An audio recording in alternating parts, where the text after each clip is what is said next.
اور چونکہ مسجدیں نہیں ہوں گی اس لیے مسلمان بھی عبادت نہیں کریں گے۔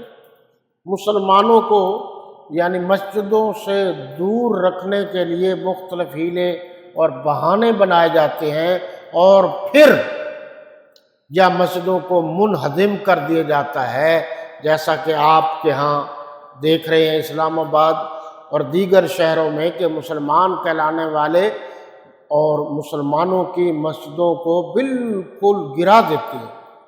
یہ بھی غلط ہے، بالکل غلط ہے۔ اچھا، اسی طرح مسجد میں جب نمازی نماز پڑھ رہے ہوں تو خام خواہ شور شرابہ کرنا، اونچی آواز سے تسبیح و تحلیل پڑھنا، یہ غلط ہے۔ اور اسی طریقے سے کوئی صدا لگانا چندے کے لیے جب نمازی نماز پڑھ رہے ہوں، یہ بھی غلط ہے۔ یہ بھی سوچ لیجیے، یہ ذرا مسئلہ سخت ہے، لکھا ہوا ہے۔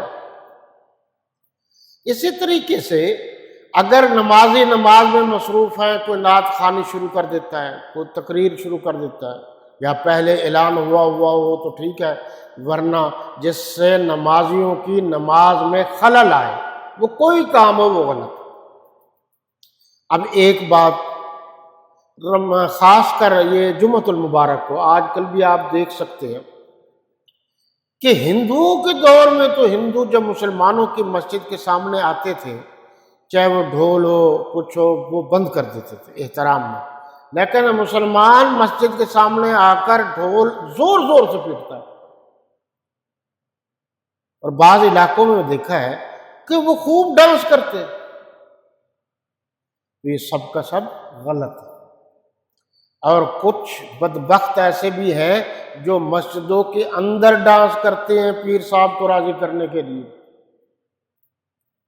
اس کا نام رکھا ہوا ہے حلال ڈانس، روحانی ڈانس۔ ڈانس تو ڈانس ہے، اس لیے یہ کام غلط ہے، شریعت اس کی قطعاً اجازت نہیں دیتی۔ اگلی آیت میں جی، اچھا وہ یہود و نصارہ کہتے تھے وہ دیکھو جی ادھر منہ کر رکھا ہے، پہلے مسلمان بیت المقدس کی طرف منہ کرتے تھے، پھر حکم ہوا بیت اللہ کی طرف، پھر حکم ہوا بیت المقدس کی طرف، پھر ہمیشہ ہمیشہ کے لیے حکم ہوا بیت اللہ کی طرف۔ اب یہودی کہنے لگے واہ جی واہ ہم سچے تھے، تو مسلمان جو ہے نا دوبارہ بیت المقدس کی طرف رخ کر کے نماز پڑھتے ہیں۔ اچھا، یہ بھی ایک اعتراض تھا کہ جناب ضروری ہے کہ بیت اللہ کی طرف منہ کر کے نماز پڑھی جائے؟ اللہ تو ہر طرف ہے، اللہ تو ہر طرف ہے، یہ علامت کے طور پر ہے۔ دیکھو جی، اللہ کا نام ہر مسلمان لیتا ہے، لیکن اگر دکھاوے کی نیت نہ ہو، ویسے ہو اور وہ تسبیح پڑھتا ہے تو وہ عادت سی ہے کہ ایک انگلی دانے پر آتی ہے تو اسے محسوس ہوتا ہے کہ میں اللہ کا ذکر کر رہا ہوں۔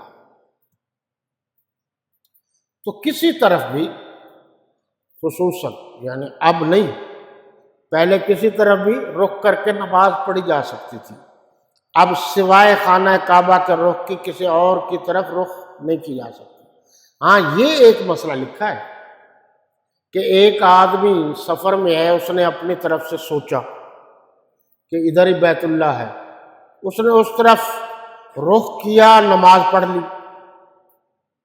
بعد میں کسی نے کہا یا اس کو خیال آیا کہ نہیں اس طرف نہیں رخ تھا، اس طرف تھا، تو اس نے اپنی پہلے محنت کی، پھر نماز پڑھی۔ اللہ نے فرمایا میری طرف سے وہ نماز قبول ہے، چاہے اس نے رخ غلط بھی اپنایا ہو، لیکن پہلے تو اس نے پوری کوشش کی تھی، اس کوشش کے مطابق جو اسے رخ ملا تھا اس نے نماز پڑھی۔ کتنی سہولت ہے، یہ سہولتیں بھی ہیں۔ اب پوری دنیا میں ہر زمین پر، پاک زمین پر آپ نماز پڑھ سکتے ہیں، یہ سہولت ہے۔ اچھا، اب یہاں مسائل بڑے ہیں لیکن پھر تھوڑے سے بتا رہا ہوں۔ یہ گاڑی میں، ٹرین میں، بسوں میں، اچھا آپ کے علم میں ہے کہ رکوع بھی فرض ہے نماز کے اندر، سجدہ بھی فرض ہے، تو بعض لوگ بیٹھے بیٹھے بغیر شرعی عذر کے اور اپنی طرف سے رخ کسی طرف بھی ہو لوگوں کو دکھانے کے لیے نماز پڑھتے ہیں، یہ غلط ہے۔ بہتر یہ ہے کہ گھر آ کر نماز مکمل کرے، کیونکہ اس میں رکوع بھی نہیں ہوتا، سجدہ بھی نہیں ہوتا، تو معاملات بگڑ جاتے ہیں۔ تو میں نے دیکھا ہے اکثر سفر میں وہ ایک مسافر دوسرے کو کہتے ادھر ہو بھائی میں نے نماز پڑھنی ہے، وہ صرف انڈر پریشر کرنے کے لیے ہم بڑے نمازی حاجی ہیں۔ ایسی عبادت جس سے لوگوں کو تکلیف پہنچے اسلام اس سے روکتا ہے۔ موٹی بات آپ کوئی چوک میں لوگوں کو پریشان کرنے کے لیے عبادت کرنا شروع کر دے، اور کوئی آدمی جس نے ادھر جانا ہے ادھر جانا ہے یا ایمرجنسی ہے اس کو وہ رکاوٹ بن رہے ہیں، تو یہ عبادت درست نہیں ہے۔ اس لیے قبضہ کر کے سرکاری زمین ہو یا غیر سرکاری یا کسی کی ذاتی، قبضہ کر کے مدرسہ بنانا، دربار بنانا، مسجد بنانا جائز نہیں ہے۔ اب یہاں یہ قابل غور بات ہے، ہمارے ملک میں باضابطہ طور پر مسجد کی جگہ کالونی میں نہیں رکھی جاتی، سرکاری طور پر۔ تو سرکاری جگہ جیسے ریلوے اسٹیشن پر مسجد ہے، 50 سال سے مسجد ہے، 50 سال ریلوے والوں کو کوئی فکر نہیں ہوئی، حکومت کو کوئی فکر نہیں ہوئی، انہوں نے کوئی جگہ نہیں بنائی نہ ہی روکا۔ 50 سال بعد ان کو خیال ہے مسجد گرانے کے لیے آ گئے، تو یہ غلط ہے۔ ٹھیک ہے، جب بن رہی تھی تو قانون اس وقت کہاں تھا؟ وہ امیر المومنین سیدنا فاروق اعظم رضی اللہ تعالی عنہ جب رات کو گشت کے لیے گئے تو جنگل میں چلے گئے، اور ایک جھوپڑی تھی، آواز دی تو وہاں ایک بڑھیا تھی۔ حضرت عمر رضی اللہ تعالی عنہ باتوں باتوں میں پوچھا، اماں جی آپ کا نام بھی لسٹ میں ہے جو وظیفہ مل رہا ہے، راشن مل رہا ہے سرکاری طور پر؟ انہوں نے کہا مجھے تو نہیں پتا۔ انہوں نے کہا کہ وہ آپ نے اپنا نام لکھوانے کے لیے گئی نہیں آئے؟ انہوں نے کہا نہیں۔ انہوں نے کہا اب ان کو جو نام لکھ رہے تھے ان کو کیا پتا کہ آپ یہاں رہتی ہیں؟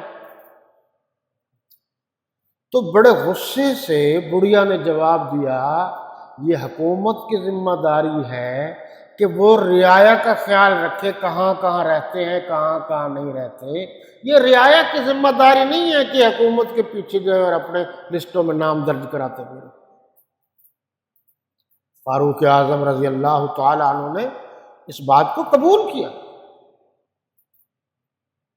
دیکھو، جب آپ ذرا ایک نقطے پر آپ غور کیجیے، جب حکومت، یہ حکومت سے مراد شرعی حکومت کا، حکومت جب لوگوں کو فائدہ پہنچائے گی تو لوگ حکومت کے ساتھ تعاون کریں گے،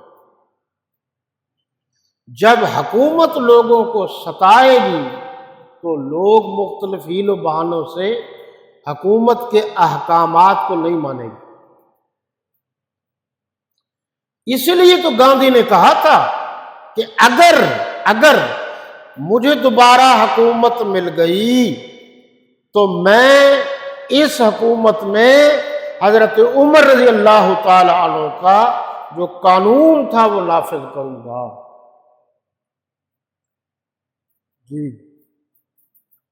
جی آپ کے چائنا میں بھی عمر لاز ہے، چیک کریں۔ یہ جو آپ کو 1122 نظر آ رہی ہے آج، کبھی آپ نے غور کیا